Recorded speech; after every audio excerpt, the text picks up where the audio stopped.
el nombre de nuestro gran Dios y Salvador Jesucristo, y qué gusto poder compartir contigo parte de las grandes verdades de nuestro gran Dios y Salvador Jesucristo.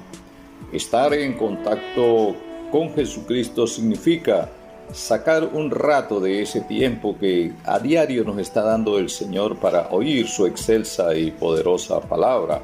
Hoy abordaremos otra temática de sumo interés, como es el pecado, un proceso o un acontecimiento.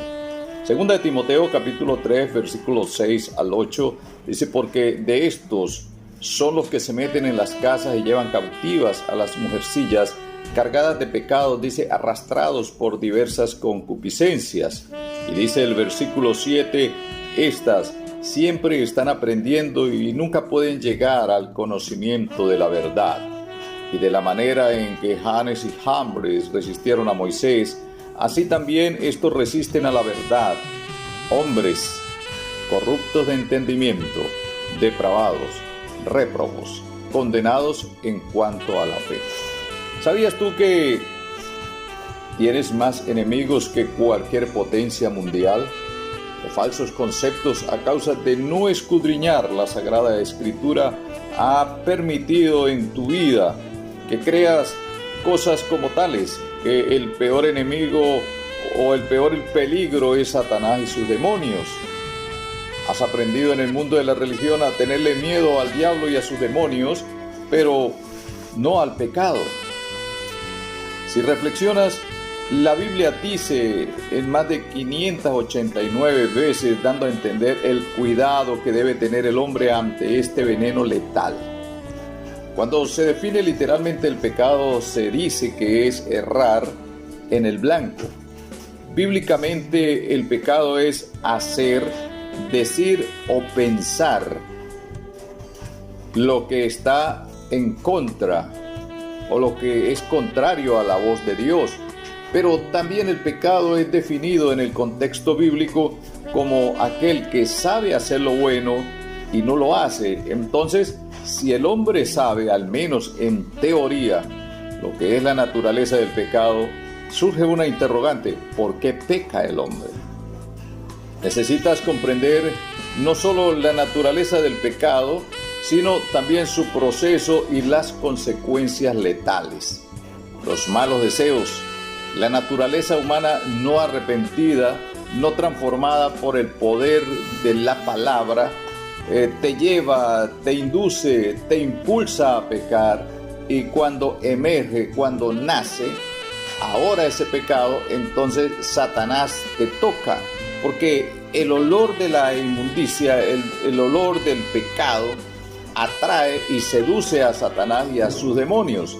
Hay una advertencia de parte de Dios para que se profundice sobre el peor enemigo del hombre: el pecado, la inmundicia. Dice la versión Reina Valera de 1865, en Proverbios capítulo 30, versículo 12, hay generación limpia en su propia opinión y nunca se ha limpiado de su inmundicia. Recuerda haber oído decir a alguien que no tiene nada de qué arrepentirse. Por esto Satanás te toca. Así de sencillo. Ezequiel 24, versículo 13, dice al texto: en tu inmunda lujuria padecerás, porque te limpié. No porque tú te limpies de la inmundicia, solo el Señor puede limpiar por medio de su palabra. Él dice en su escritura, en una oportunidad a su discípulo le dice: vosotros estáis limpios por la palabra que habéis oído de mí. Entonces, el pecado es un proceso que sale, que emana del interior del hombre. Su ruta es de adentro hacia afuera, incitado por las oportunidades y por las ofertas satánicas.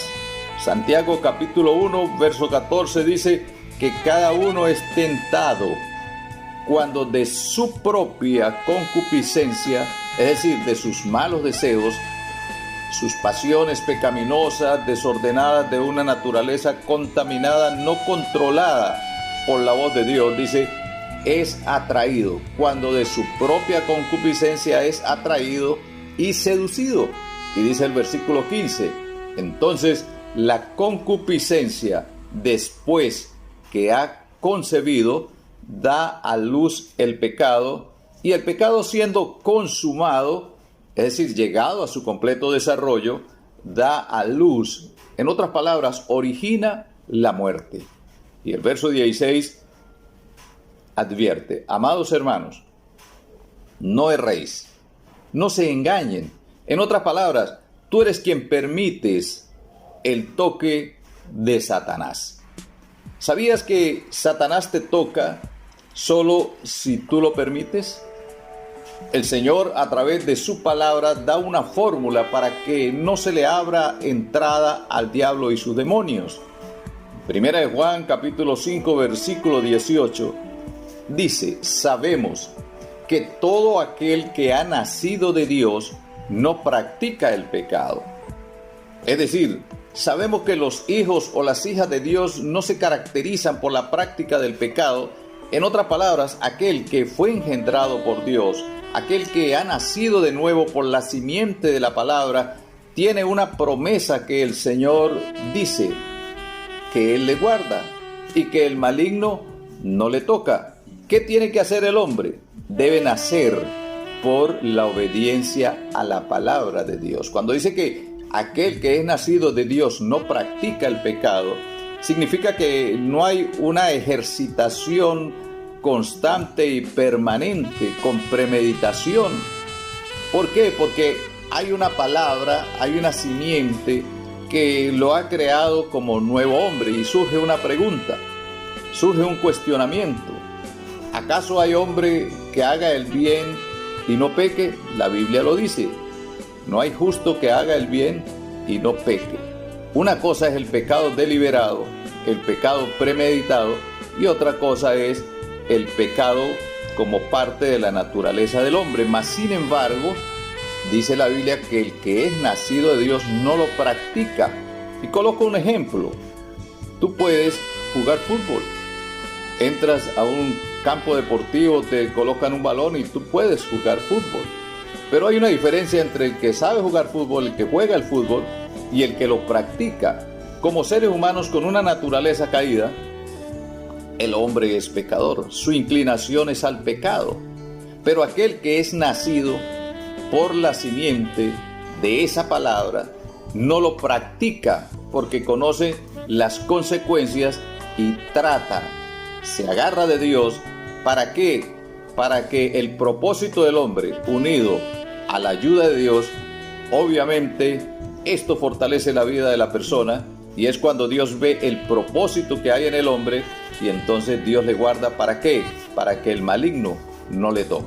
Entonces Satanás no puede tocar a un hijo de Dios. Satanás no toca a los fieles. Satanás no toca a los santos. Es lo que dice el Señor.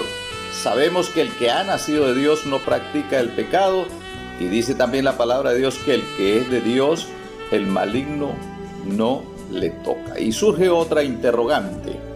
¿Por qué entonces tocó a Job? Sencillamente hay dos razones muy claras, muy perceptibles. Y la primera es porque Dios se lo permitió. ¿Para qué? Para demostrarle a Satanás que un hombre perfecto, recto, temeroso de Dios, apartado del mal, sencillamente sí puede mantenerse fiel al Señor. Job sabía en quién había creído. Él decía, yo sé que mi Redentor vive. Aunque esta carne se pueda deshacer, obviamente yo sé que mis ojos verán. Había una esperanza, una confianza en Dios. Y en segundo lugar, la promesa de que Satanás no puede tocar a los nacidos de Dios conforme a la simiente de la palabra. Esa promesa aún no estaba dada para los tiempos de Job, porque esta promesa ha sido dada para y dentro del nuevo pacto. Por eso habla de un mejor pacto establecido sobre mejores promesas, es lo que dice Hebreos capítulo 8 versículo 6. Entonces la invitación es a echar mano de tan sublime promesa que implica refugio, seguridad en el Señor. Y por supuesto el llamado es a obedecer esa voz de Dios que dice: no peques más, ya basta de haber hecho lo malo. Entonces, si el hombre decide cortar ese proceso o sencillamente continuar arrastrándose por es algo potestativo de él mismo.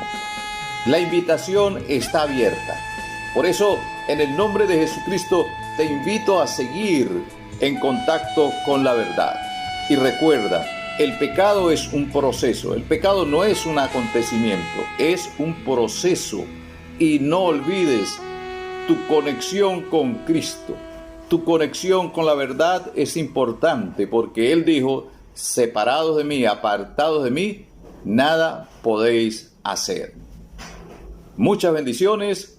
Su hermano y amigo en Cristo, Pastor Arnoldo Rincón. Bendiciones.